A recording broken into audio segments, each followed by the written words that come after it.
करीब 7 करोड़ 90 लाख प्रविष्टियों की जांच की गई। आंकड़े उमर्ज करके आए हैं।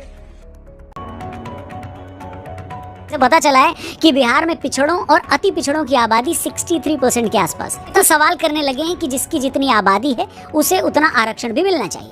नीतीश कुमार से लेकर तेजस्वी यादव, ममता बनर्जी और राहुल गांधी से लेकर अखिलेश यादव यही बात कह रहे हैं। प्रधानमंत्री नरेंद्र मोदी भी सवाल पूछ रहे हैं कि अगर आबादी के हिसाब से ही लोगों को हक देना है तो फिर हिंदुओं की आबादी तो 80% से ज्यादा है। साथ ही ये सवाल भी उठने लगे हैं कि क्या आरक्षण की 50% सीमा को बढ़ाकर 60 to 70% किया जा सकता है? क्या पिछड़ी और अति पिछड़ी जातियों को उनका हक दिलाने के लिए आरक्षण की सीमा बढ़ाना जरूरी है, या फिर लोकसभा चुनाव से पहले ये मुद्दा उठाकर हिंदू वोटरों को जाति के नाम पर बांटने की कोशिश की जा रही है? आज के हमारे शो में हम इसी मुद्दे के एक एक पहलू की जांच करेंगे। बताएंगे कि 1990 में वीपी सिंह की सरकार ने जब मंडल आयोग की सिफारिशें लागू की थी तो क्या हुआ था। आरक्षण से जुड़ी आपको एक ऐसी तल्ख हकीकत बताएंगे, ऐसा कड़वा सच बताएंगे जिसकी बात कोई करता ही नहीं। तो क्या है ओबीसी आरक्षण से जुड़ा सबसे कड़वा सच, हम उसका जिक्र करेंगे। आइए शुरू करते हैं। जो है कराना चाहिए, ये कास्ट सेंसस पूरे देश में होना चाहिए। बहुत कुछ नयापन तो नहीं है, मिला करके कल प्रेजेंट करवा देंगे एक एक जगह। दोस्तों, जाति या कास्ट पॉलिटिक्स हिंदुस्तान की एक ऐसी सच्चाई है जिसे कोई नकार नहीं सकता। कोई भी पार्टी विकास के कितने भी दावे क्यों न कर ले, खुद को कितनी भी मॉडर्न पार्टी क्यों न बता दें, लेकिन किसी भी सीट से टिकट देने से पहले उसके कैंडिडेट की जाति देखनी ही पड़ती है। जब बिहार के जातिगत सर्वे के आंकड़े ने साफ कर दिया है कि बिहार में पिछड़ों और अति पिछड़ों की आबादी 63% के आसपास है, तो जाहिर है इनके हक की आवाज उठाने वाले भी बढ़ जाएंगे। टिकटों में इनको ज्यादा हिस्सेदारी देने की बात भी उठेगी। इन जाति के नेताओं का रसूख भी बढ़ेगा और सभी पार्टियां इन्हें खुश करने के लिए आरक्षण तक में इनकी हिस्सेदारी बढ़ाने की बात करें। मैं इस बात पर आऊं कि क्या सच में फिर से आरक्षण की सीमा 50% से बढ़ाकर 65 या 70 होने वाली है? कि सरकार ने मंडल आयोग की सिफारिशों को मंजूरी देते हुए ओबीसी के लिए 27% आरक्षण कर दिया था। उसके बाद देश में क्या हालात पैदा हुए और कैसे उस एक फैसले ने देश की सियासत को हमेशा हमेशा के लिए बदल कर रख दिया। दोस्तों, बिहार के जातिगत सर्वे सामने आने के बाद ये सवाल खड़ा हो गया कि क्या देश में 90 के दशक की तरह मंडल बनाम कमंडल की राजनीति होने वाली है क्या? ये वो वक्त था जब बीजेपी राम मंदिर का मुद्दा उठाकर हिंदुत्व की राजनीति कर रही थी और उस वक्त के प्रधानमंत्री वीपी सिंह ने अति पिछड़ों को 27% आरक्षण देकर मंडल आयोग की सिफारिशों को लागू कर दिया था। इसके बाद 2014 तक यानी अगले 24 सालों तक देश में हिंदुत्व पर जाति की राजनीति जीतती रही। लालू, मुलायम और रामविलास पासवान और मायावती जैसे नेता राज्य और केंद्र में सत्ता में बने रहे। फिर 2014 में नरेंद्र मोदी के पीएम उम्मीदवार बनते ही सारे समीकरण उल्टे पड़ गए। जय श्री राम, जय श्री राम। बीजेपी, जो हमेशा से अगड़ी जातियों या सवर्णों की पार्टी मानी जाती रही, और मोदी के पीएम बनने के बाद उसे बड़ी तादाद में ओबीसी वोट भी मिले, लेकिन अपनी सियासत में उसने जातीय गौरव से ऊपर हिंदुत्व की बात की। मगर इस जातिगत सर्वे के बाद की देश की सियासत फिर से 90 और उसके बाद के दौर में जाने वाली। तो 27% का आरक्षण मिला कैसे था? देश की जातिगत सियासत को अच्छे से समझना चाहते हैं तो अगली कुछ देर में जो मैं बातें बताने वाला हूँ थोड़ा ध्यान से सुनिएगा, और तभी आप बिहार। साल था 1978, तारीख 11 नवंबर।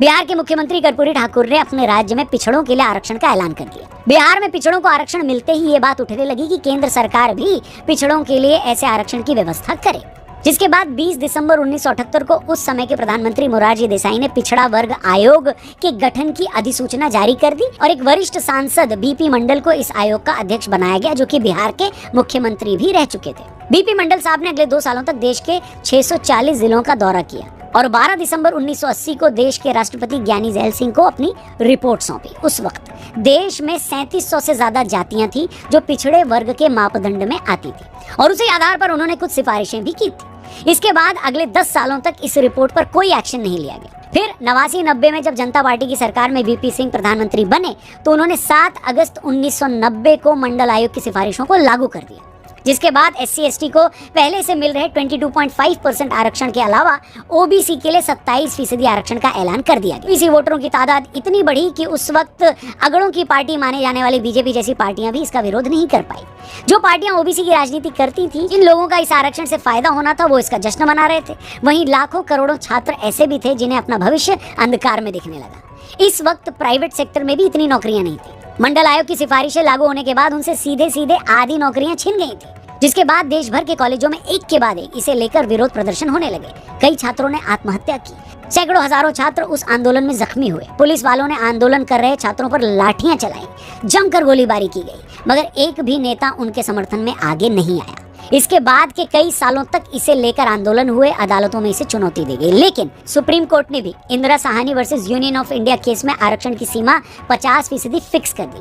मतलब ये क्लियर कर दिया कि इससे ज्यादा आरक्षण अब से नहीं दिया जा सकेगा। अगर किसी नए वर्ग को आरक्षण दिया भी जाता है तो उसे इसी 50% में से हिस्सा दिया जाएगा। वक्त के साथ आंदोलन कर रहे छात्र भी शांत हो गए और 50% आरक्षण हमेशा हमेशा के लिए एक सच्चाई बन गया। हम लोग जो है साथी एकदम ठीक कहा है कि कलम चलाना छोड़ दिया है, बंदूक चलाना सीखेंगे। और हमारी प्रशासन जो है यही अब चाह रही है और यही करेंगे, यही हाथ से लिखेंगे भी और यही हाथ से खून भी बहाएंगे। अब आता है सबसे बड़ा सवाल। ऊपर से देखने पर तो बिहार का जातिगत सर्वेक्षण सिर्फ ये जानने की कोशिश भर है कि राज्य में किस जाति के कितने लोग हैं, लेकिन ये सभी जानते हैं कि सर्वे के आंकड़ों का असल मकसद इस पर पॉलिटिक्स करना है।